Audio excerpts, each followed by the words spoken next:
कोई आपसे मिलने ज़रूर आया है, उनसे मिलवा देता हूँ। मिलना तो चाहोगे? मेल मुलाकात तो हो ही जाएगी।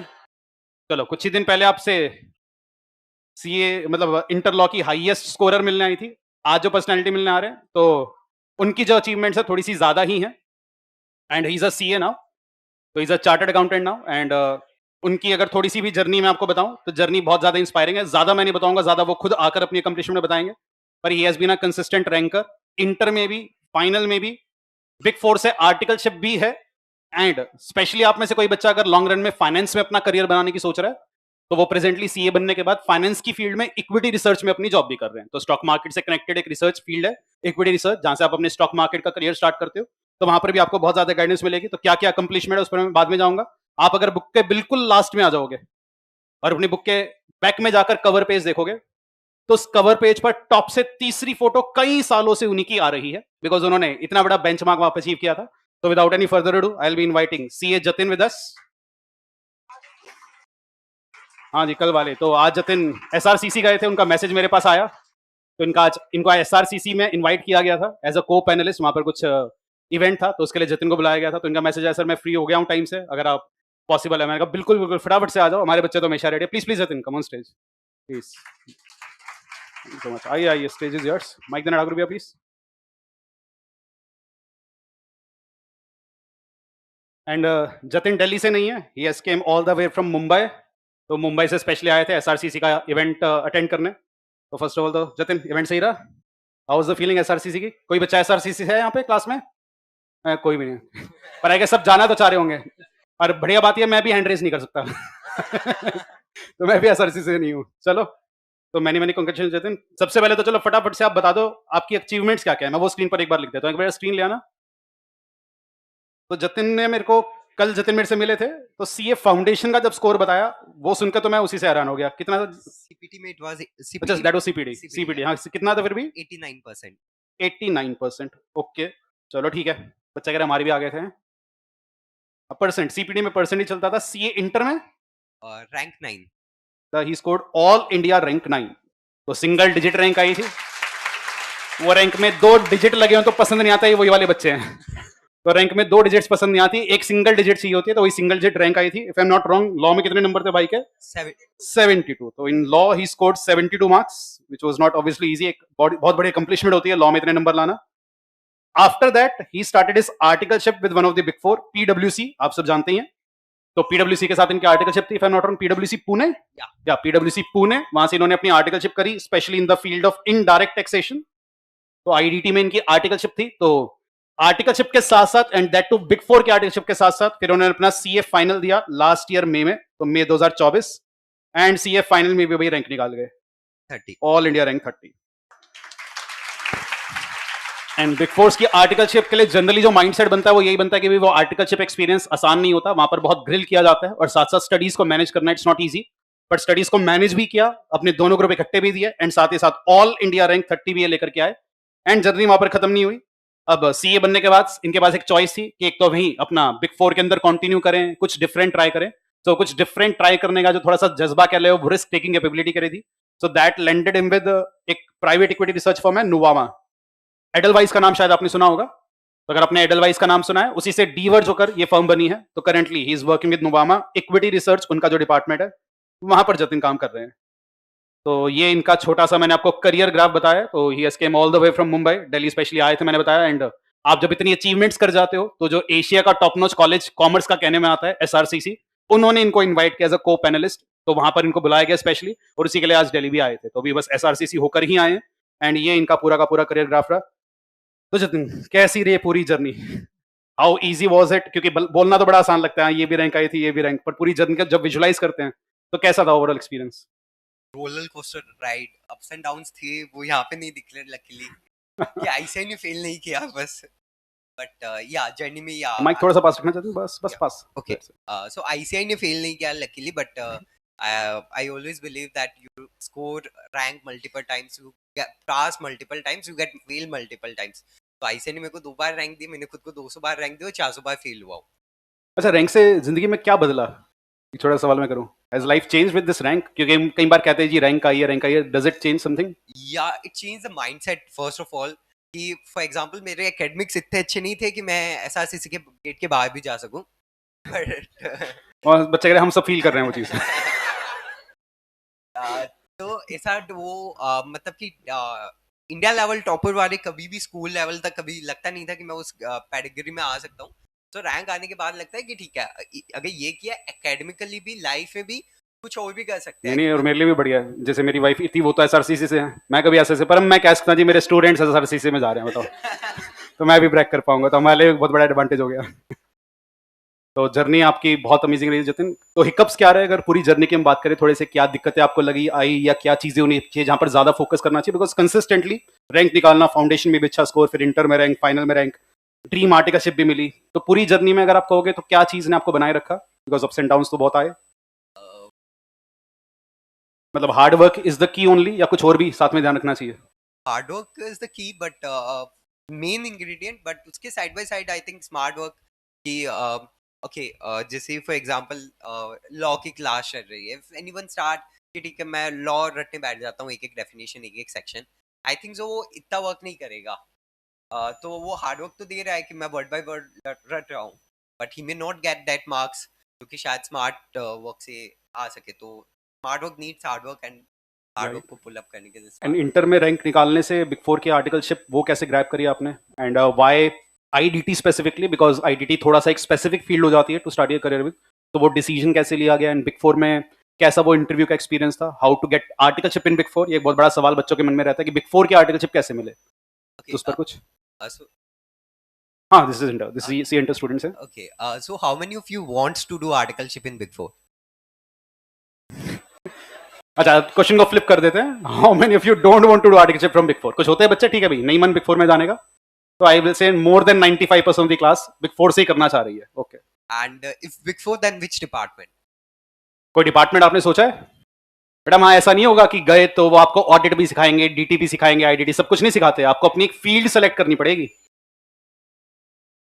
तो स्टैट ऑडिट जनरली एक फील्ड है, डीटी फील्ड है, आईडीटी फील्ड है। सोचा है या कुछ बाद में देखेंगे? बच्चा सर इंटरव्यू के लिए तो बुलाएं, फिर देखेंगे। अच्छा, अच्छा, शायद इनके audit classes अभी ऑडिट तो नहीं है, अभी ग्रुप 1 का बैच चल रहा है, ग्रुप 2 में अभी ऑडिट पढ़ेंगे, तो अभी Okay. सब्जेक्ट से जान पहचान इनकी हुई नहीं है। Okay, so by the time you pass CA intermediate, so what happens is that कि most of persons को articleship करने में interest होता है statutory audit में. There are multiple reasons to it. One is घूमने को बहुत मिलता है. Right. And one is that कि आपको मतलब आप वहां से स्विच इजीली ले सकते हो, लाइक वहां से आईडीटी में आना इज इजी, देन आईडीटी से ऑडिट में जाना।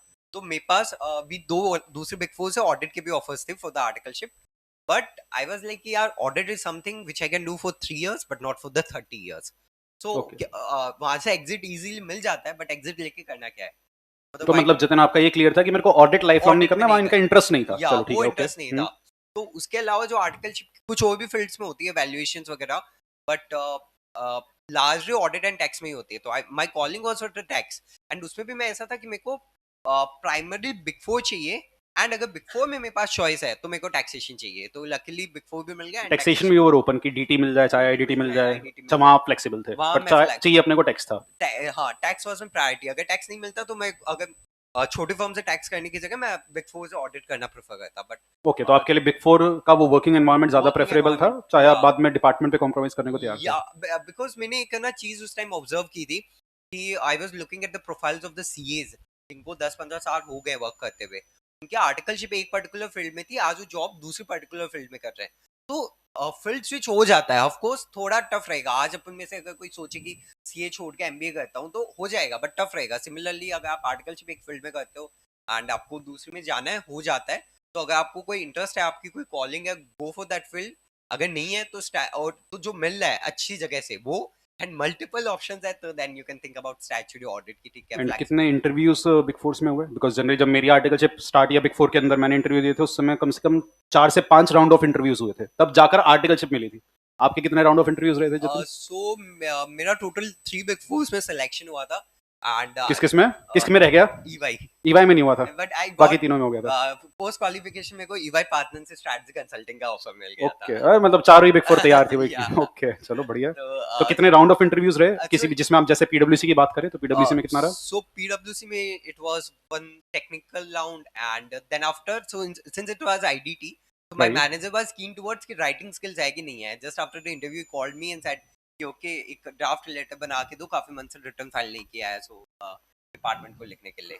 ये So मतलब इंटरव्यू के टाइम पर उन्होंने interview कहा? के बाद call करके बोला. अच्छा, So इंटरव्यू के this बाद is a कॉल करके kind of बोला। round only, right right right. which usual don't happens, and then after one partner round. तो आपके टेक्निकली 2 ही राउंड हुए, दो एक round मैनेजर राउंड, एक पार्टनर Yeah, राउंड। usually कई बार assessment test भी होता है, which happened to my case for the चलो Deloitte उसके बारे and में आपको थोड़ा सा बताऊंगा क्या मल्टीपल राउंड्स रहते हैं, और आई गेस रैंक से एक बहुत बड़ा एडवांटेज ये मिल गया, वरना जनरली एचआर का राउंड होता है, फिर एसोसिएट का राउंड होता है, फिर मैनेजर राउंड, फिर partner round. Sorry sir, HR round हुआ था? HR राउंड को पर कोई round जीडी consider नहीं वगैरह? करता हूँ. अच्छा, आप कंसिडर ही नहीं करते हो? That अरे is हमें a सबसे ज्यादा डर एचआर राउंड से लगता था। हमें लगता था यार मैनेजर जो है वो हमारे एनालिटिकल स्किल को तो चेक कर लेगा, पर एचआर एनालिटिकल स्किल को चेक नहीं करता। वो किस स्किल को चेक करेगा? उसको टैक्स ऑडिट आपसे ज्यादा थोड़ी ना आता है, तो एचआर क्या चेक करेगा? पर्सनैलिटी कैसी है, कम्युनिकेशन कैसा है, सॉफ्ट स्किल्स बेसिकली आपकी कैसी है, एचआर वो चेक करता है। And what I have observed, बच्चों को ज्यादा डर इस राउंड से लगता है, वो कहते हैं मेरे पास माथा पूरा है, टेक्निकली मैं कुछ भी समझा दूंगा। ये पर्सनैलिटी शायद एक एरिया है जहां पर मैं शायद मार ना खा जाऊं, तो एचआर से हमको तो भाई बड़ा डर लगता था। एंड स्पेशली एक जीडी राउंड भी कभी कभी बिग फोर्स करा देते हैं। KPMG में हुआ था. आज केपीएमजी में हुआ था, वो सबसे खतरनाक होता है। कुछ जीडी राउंड हमारे रोडीज के इंटरव्यू बन जाते थे, लिटरली वही चल रहा होता था जीडी के अंदर, बच्चा चिल्ला रहा है, एक दूसरे का सर फोड़ने को तैयार है वहां पे। तो जीडी का राउंड कैसा था आपका? टॉपिक क्या था जीडी का आपका, ध्यान हो तो? So it was in 2021 and the topic was that EV से related था, that how it will change the world. But okay, sir, I would like to add here please कि प्लीज प्लीज। अभी GD का तरीका और ज्यादा change हो रहा है. तो मैंने जब पोस्ट CA इंटरव्यूज दिए, वहाँ पे से आई डोंट नो कि ये इंटर्नशिप पे अप्लाई होगा कि नहीं होगा, बट शायद अभी नहीं, आगे जाके हो, कि ऐसे 1-2 पेज की केस स्टडी दे देती है companies, and then they are like कि अब इतनी बड़ी केस स्टडी से you get like one of the companies in which I given interviews, they given us 4 companies का financial data, and based on that we have to say that कि okay हम इस company में invest करेंगे, इस company को के shares को हम बेचेंगे. तो like not just one liner topic से अब 1 पेज केस स्टडी भी मूव. तो in nutshell what do you recommend? Big four की articleship, is it worth it जितना हाइप है? It definitely worth it. अगर मतलब if there are no limitations, आप बीकॉम ऐसा से करना चाहोगे, इंडिया में MBA IIM अहमदाबाद से करना चाहोगे, अब IIT करनी है तो IIT बॉम्बे से करना चाहोगे, देन Right. आर्टिकलशिप के लिए why not big four well said, if मिल रही हो. ट्रू। एंड सीए बनने के बाद फिर आपके पास एक चॉइस डेफिनेटली रही होगी, क्योंकि बिग फोर की आर्टिकलशिप का सबसे बड़ा एडवांटेज ये होता है कि जैसे आप बिग फोर से आर्टिकलशिप करके सीए बनते हो, उसी बिग फोर में आपकी जॉब स्टार्ट हो जाती है, तो आपको जॉब के लिए अलग से कोई इंटरव्यू नहीं देना होता, वहीं पर आपकी जॉब स्टार्ट हो जाती है। तो जतिन के पास एक चॉइस था कि सीए बनते ही वो पीडब्ल्यूसी के साथ ही कंटिन्यू कर सकते थे, then why equity research? Even पहले सर की लाइन में ऐड करते हुए, तो when I got rank in CA inter, big four मिल गया, आई वाज हैप्पी कि भी अब यहाँ से क्या है ना कि सीए 10 अटेम्प्ट में भी नहीं हुआ ना, तो भी ब्रेड एंड बटर सॉर्टेड है. ओके, हालांकि ऐसा कोई ट्राई नहीं था कि 10 अटेम्प्ट लगाना है. बट एक मतलब एक मार्जिन ऑफ सेफ्टी आ जाता है, तो दैट इज वेरी इंपॉर्टेंट कि माइंडसेट बहुत क्लियर हो गया कि कुछ भी टेंशन नहीं है. मतलब मेरे, जब मैंने आर्टिकलशिप करी थी, देयर वर सम सीनियर्स जिनको 4-4 5-5 साल हो गए थे और वो अपना फाइनल क्रैक नहीं कर पा रहे थे, और उनकी जॉब कंटिन्यू थी बिकॉज उन्होंने आर्टिकलशिप बिग फोर से करी थी। तो वो जॉब पर आपको कंटिन्यू रखते हैं, पेरोल स्टार्ट कर देते हैं एंड वेट करते हैं जब आप सीए बनोगे तो फिर पेरोल बाद में बढ़ जाता है। तो he is talking about that कि ब्रेड एंड बटर का रिस्क खत्म हो गया the moment you get into the articleship. Yeah, so that was one thing, and so when I was studying CA, तो even this would be one of my advice कि आप जब कोई भी सब्जेक्ट पढ़ रहे हो तो study it from the consultant point of view. कि फॉर एग्जांपल टैक्सेशन तो स्टार्ट हो गया होगा ना. यस यस या they are studying tax, accounts and law, अभी ये तीन चल रहा हाँ, है तो for example if you are reading DT, तो थिंक लाइक कि कैपिटल गेन कंप्यूट नहीं करना है. एक क्लाइंट है, वो सच में प्रॉपर्टी बेच के आया है, इज लाइक कि ठीक है 10,000 20,000 फीस ले लो, कंप्यूट करके दो. तो when you study a subject from a consultant point of view कि भाई मेरी फर्म है, मेरे को ऑडिट रिपोर्ट बना के देनी है, टैक्स कैलकुलेशन करके देना है, you go more deeper into it, and वो पढ़ते पढ़ते भी आपको एनालाइज होता है कि यार किस चीज में मेरे को ज्यादा मजा आया. तो क्योंकि मैं टैक्सेशन कर चुका था, टैक्सेशन प्रैक्टिकली देख चुका था, तो one option was to continue in taxation.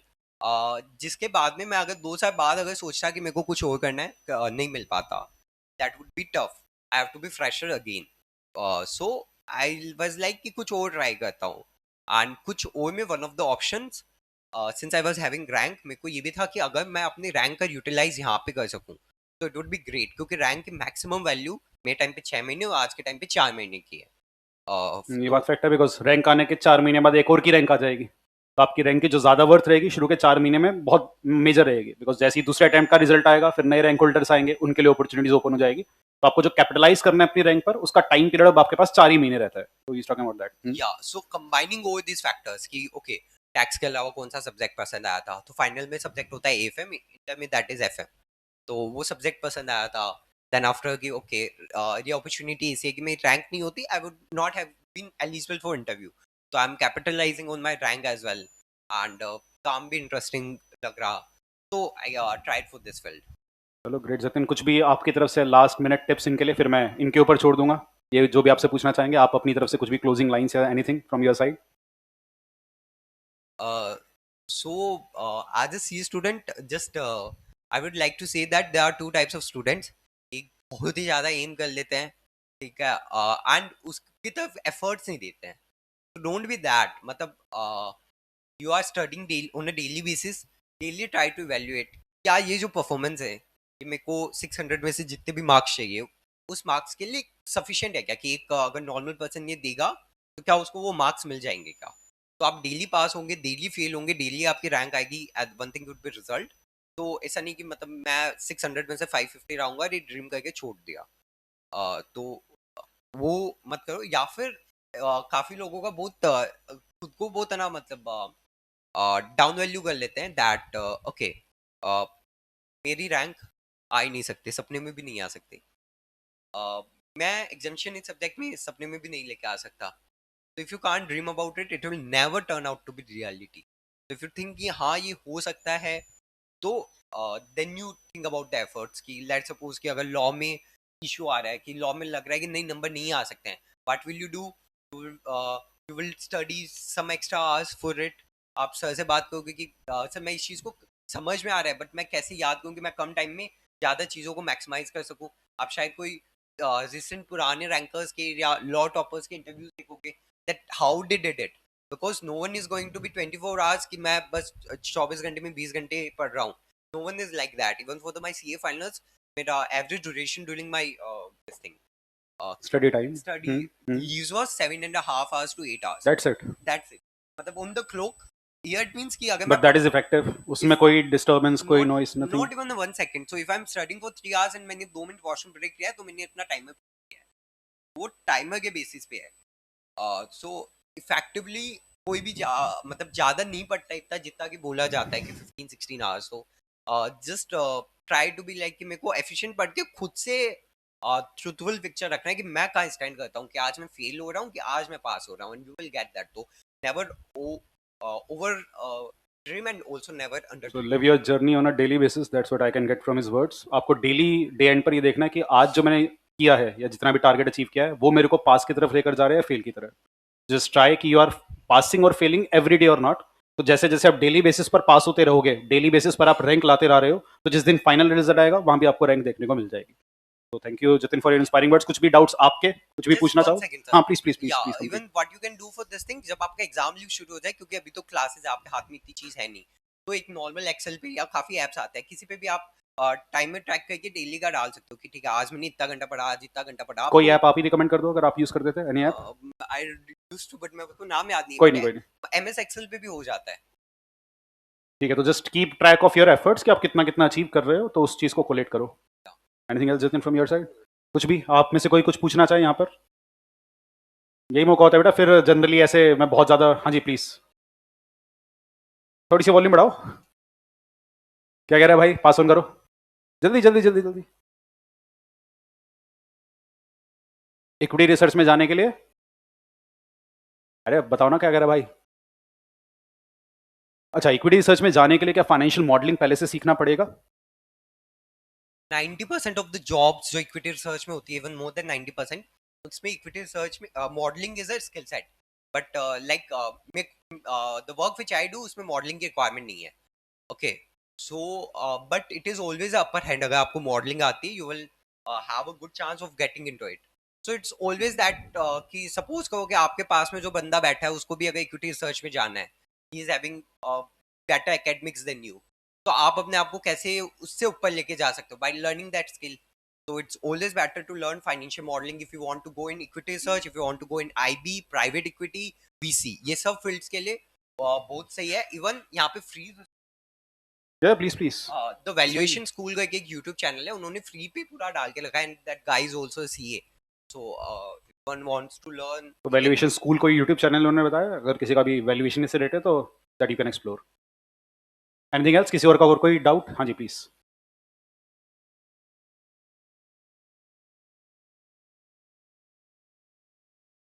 तो सीए, इनका सवाल है सीए करते करते सर वो कौन सी एडिशनल स्किल्स है जिन पर हमें काम करना चाहिए, लाइक एमएस एक्सेल है या कुछ और है? So the thing is that कि आप सीए करते करते आपके टेक्निकल्स अच्छे हो ही जाएंगे, जब तक अच्छे नहीं होंगे ऐसे आपको सीए नहीं बनने देगा। और अगर पॉइंट। आप ढंग की जगह से आर्टिकलशिप करोगे तो आपके एमएस तो आपका एमएस एक्सेल है, पावर पॉइंट है, वो सब पे हाथ वो बैठ भी ही सही हो जाएगा। ही जाएगा। बट सिंस कंट्री और इंटर लेवल, अगर आपको आर्टिकलशिप अगेन जैसे इक्विटी रिसर्च में जाना है तो फाइनेंशियल मॉडलिंग आएगा तो एक अपर हैंड मिल जाएगा। वैसे ही अगर आपको अच्छी आर्टिकलशिप चाहिए और आपको पहले से एमएस एक्सेल आता है तो that will be upper hand, तो वो तो सीखना ही चाहिए। बट मोर देन दैट जो सीए जैसे से बात कर रहे थे कि एचआर राउंड इज मतलब टफ लगता है। Why it is tough? They will ask tell me something about yourself. आप अपने बारे में 2 लाइन नहीं बोल सकते तो किसी लॉ के कोई प्रोविजन के बारे में कैसे बोल सकते? You are more familiar to yourself. तो डेवलपिंग द सॉफ्ट स्किल्स, इसके लिए इवन आईसीआई के भी इनिशिएटिव्स होते हैं। जैसे अभी के मंथ में अप्रैल मई में ऑलमोस्ट हर ब्रांचेस पे डिबेट कंपटीशन होता है, पिच डेक कंपटीशन होता है, जिसमें पीपीटी स्किल्स इंप्रूव होती है। Okay, there are various competitions like this, तो उनमें पार्टिसिपेट कर सकते हो। I have done in 2-3 and then after जैसे आपको आर्टिकलशिप स्टार्ट करने से पहले ओसी ट्रेनिंग होती है, वो करनी होती है। तो ओसी ट्रेनिंग हर बंदा जाके मैंडेटरी करना ही पड़ेगा। यहाँ पे भी आप क्लास में आते हो, हर बंदा बैठता है, but who knows to talk, who knows to present himself, कि जाके बोल पाएगा। नहीं तो नॉलेज किसके माइंड में किसी को सपना नहीं आएगा। तो सॉफ्ट स्किल्स पे ज्यादा ध्यान दो। उसके लिए आईसीआई के भी इनिशिएटिव्स है, दूसरे भी है। और पैरेलली अगर आज आप सॉफ्ट स्किल पर काम करना चाहते हो, डू यू थिंक कि इतने रिसोर्सेज आपके पास हैं कि आपको एक रेफरेंस पॉइंट मिल जाए? पता है आपको भी इंस्टा चैनल्स हैं, यूट्यूब चैनल्स हैं, वहाँ पर ये सारे कंटेंट भी हैं, बस आपको राइट कंटेंट ढूंढ कर उस पर काम करना है। तो कंटेंट कहाँ से मिलेगा वो आप सब भी जानते हो, आप सब जेन जी हो, यू नो दिस। तो उसको इनिशिएट लेकर के अडेप्ट करना है आपके डेली लाइफ के अंदर। Anything else? चलो guys, I will call up the class. Jatin अब यहीं पर है, आप में से कोई भी बच्चा बात करना चाहे तो 2:45 तक आपका समय, जब तक अकाउंट्स की क्लास स्टार्ट नहीं होती, you can come and talk to him. And thank you so much Jatin for your time, बहुत बहुत हेल्पफुल रहा। Big clap for Jatin please. चलिए, thank you so much see Jatin. Please address the student, जिसको जो भी बात करनी हो, जतिन अब यहीं पर है, प्लीज।